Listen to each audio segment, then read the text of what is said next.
The Russian propaganda got so ridiculous recently, and one of such statements that they made is that Ukrainians literally weld themselves inside tanks, consume something from biolaboratories, and go into their final battles to meet their creators. And it is these noble Russian soldiers who are trying to save them from the Ukrainian dictatorship. But more about all of this in just a couple of minutes. What's up, investors? It's the Russian dude. And let's go straight to the point and see some most recent footage. And our first picture comes to us from the border between Russia and China, and as you can see right here, the Chinese installed this fence. Allegedly they did it so the infected people cannot cross the border, but reality might be way different. Next we go to Samara region, located in Russia, and as you can see right here, Russians decided to make a pretty basic exhibition about Ukrainian culture. But for some reason, the only objects located in this museum are about the dictatorship, nationalism, and some other prohibited symbols. It almost feels like that they want the visitors to think that Ukrainians are kinda bad people. Next we go to already familiar Rязань region. And as you can see from this picture, a part of residential building has collapsed. And the official reason for this destruction, it is because one of the residents was trying to cook samagon, which is basically a Russian moonshine. Our next stop brings us to the capital of Russia, Moscow, where one of the opposition leaders, Ilya Yashin, has been sentenced to 8.5 years in jail. The allegations against him is that he was spreading the misinformation about the Russian army. And specifically, back in April he was doing a live stream where he was discussing the events in Bucha. After his sentence is over, he will also not be able to use the internet for 4 years. But Ilya Yashin does not look sad, because he's pretty convinced that by the time he goes out, the leadership of Russia will change. And one more thing to mention is that after the court was over, his supporters were applauding to him. And 4 of them were also detained by the police just for applauding.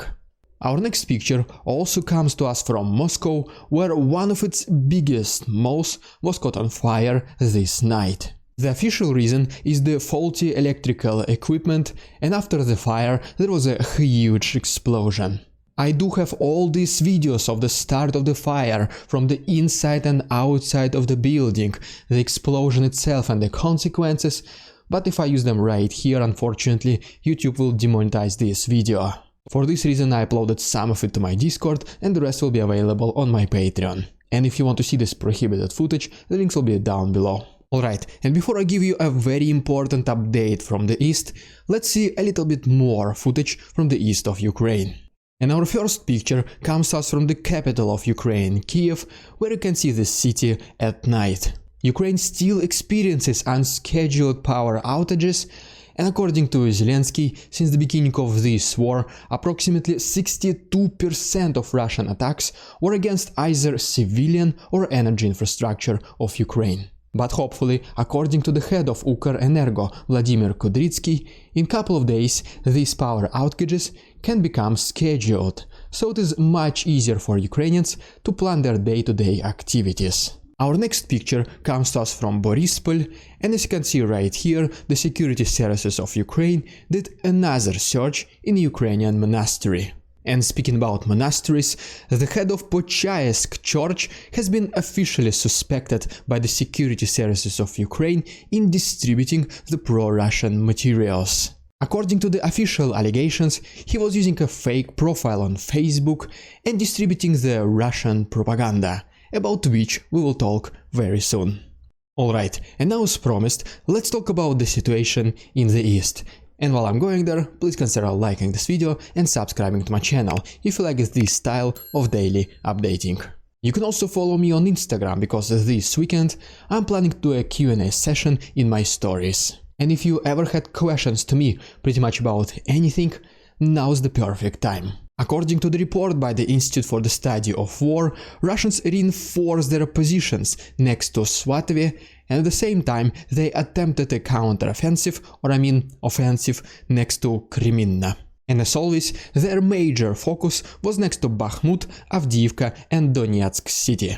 Speaking about the reinforcement of Svatove, Russians reportedly brought elite paratroopers, highly trained Wagner soldiers, along with thousands of fresh conscripts. So, as you can see, they pretty much understand the importance of this settlement as one of the main crossroads in the east. Even more heavy fighting has been recorded in Belohirivka, Spirne, Yakovlivka, Bakhmut, Opotne and Klishchinivka. But so far, Ukrainians were able to repel the majority of these attacks. And the most important thing is that despite incredible pressure by Russians, Bakhmut still stands. Then we go a little bit to the south, to Donetsk city, where we can see the consequences of a shelling. And then the same night there has been another attack against this city. But according to the local residents, these attacks allegedly came from the east, and suspiciously enough, Russian propagandists were immediately on the sites of these explosions and started recording, without any fear of the second wave of attacks. So I'm going to leave it up to you to decide whether these were Ukrainians or Russians doing a provocation to blame Ukrainians. Then we move back to the north, to Kharkov, and as you can see right here, this city has been attacked as well. And as we cross the border and go to Belgorod, some loud noises has been reported in this city as well. And ultimately, let's take a look at this map, which shows us the changes in territorial control. And as you can see right here, Russians were able to advance a little bit closer to Vodyane. And at the same time, Ukrainians were able to push the front line next to Bakhmut a little bit further, but Russians advanced a little bit closer to the north of this area. Very soon I will talk about some very ridiculous statements that Putin made during one of his most recent conferences.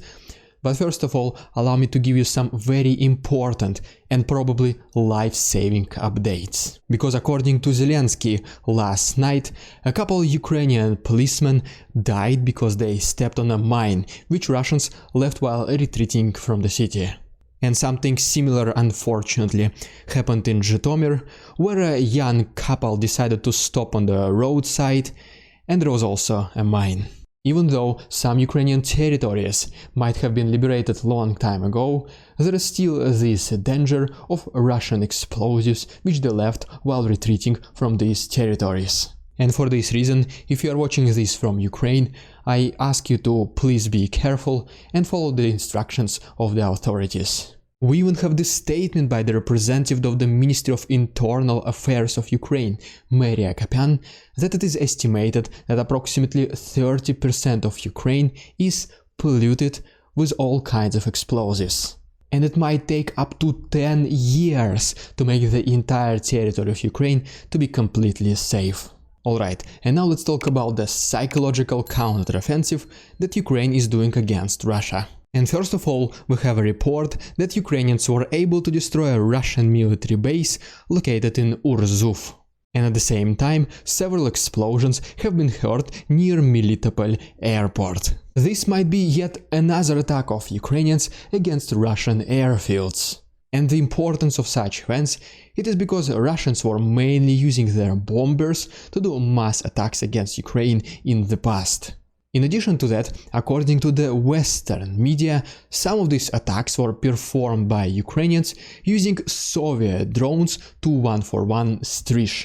Since these drones are relatively old, Ukraine had to modify them in order for these attacks to be successful, obviously in addition to having the element of surprise. And in case this is true, this just confirms the superiority of defense sector of Ukraine over Russian defense sector. And the reason for this, it is because Ukrainians are able to develop and modify their own drones, while Russia had to buy them from Iran. And then according to this article by Forbes, Ukraine most likely even have the weapons to reach the capital of Russia, Moscow.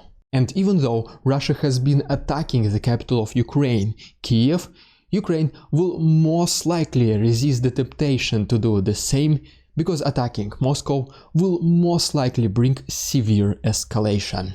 And speaking about the weapons for Ukraine, America recently announced another military support package worth of $275 million.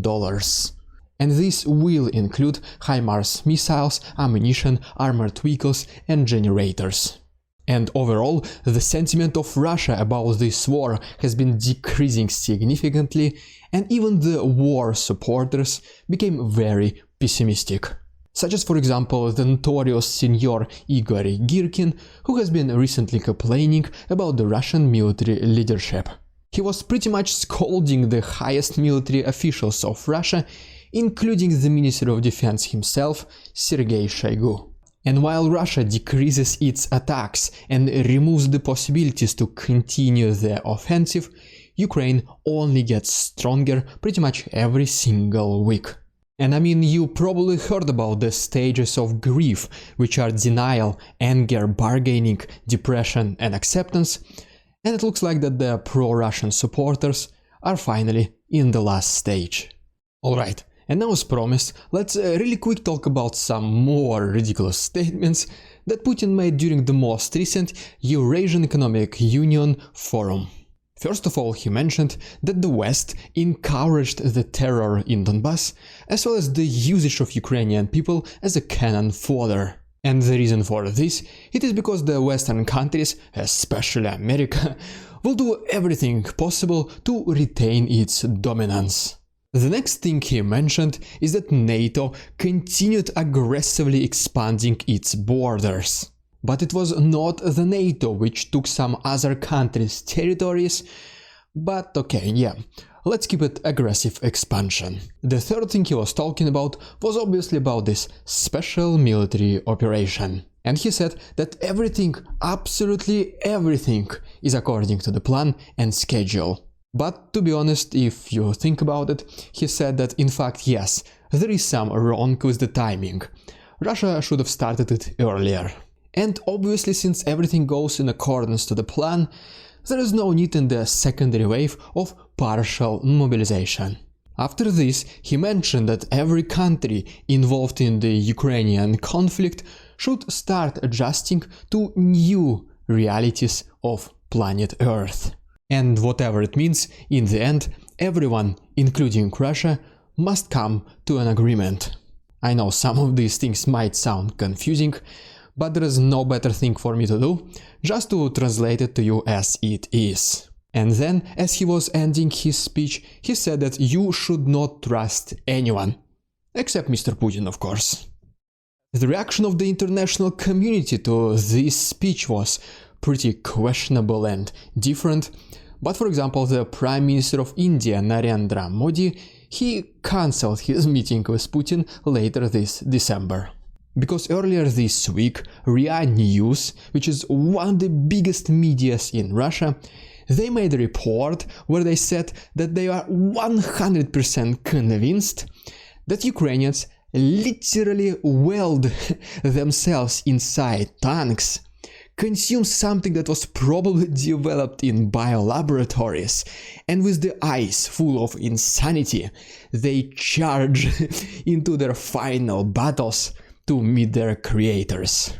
Then they also added that there were some Ukrainians who were not willing to sacrifice themselves voluntarily, but the Ukrainian dictatorship leadership, they still forced them to do this for the greater good of the nation. And the reason brave and noble Russian soldiers came to know about this story, I guess, it is because probably whenever these involuntary Ukrainians were driving tanks with the closed hatches, maybe the drug effects were wearing off and they started coming to senses.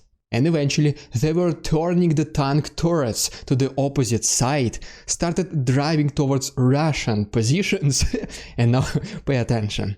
And then they were using the Morse code by knocking on the side of the tank to send an SOS signal.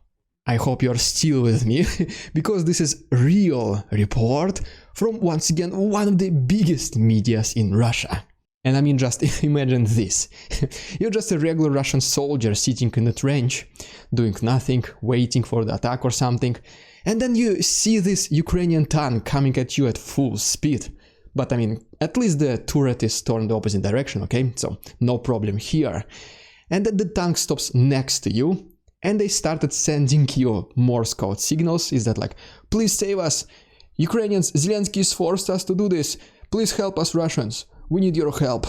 And so once again brave Russian soldiers started unwelding the tank hatch and releasing those poor Ukrainians. But there's at least one thing for sure, is that since Russia started putting this quality of reports on the official TV, state TV channels, it only means that they're getting desperate, they're getting ready to be defeated, and they're just preparing their population that they will have to lose and surrender eventually. I will try to find some more ridiculous Russian propaganda for the next week, and if you don't want to miss this episode and laugh with me, hopefully it was funny and not cringe, just please subscribe to my channel, it only takes one click. And if you want to support my work, please consider becoming my channel member, use a PayPal link or become my Patreon, where you'll receive early access to the additional content. All the other useful links can be found to the right and down below. Thank you so much for your attention, товарищи, and see you on Monday.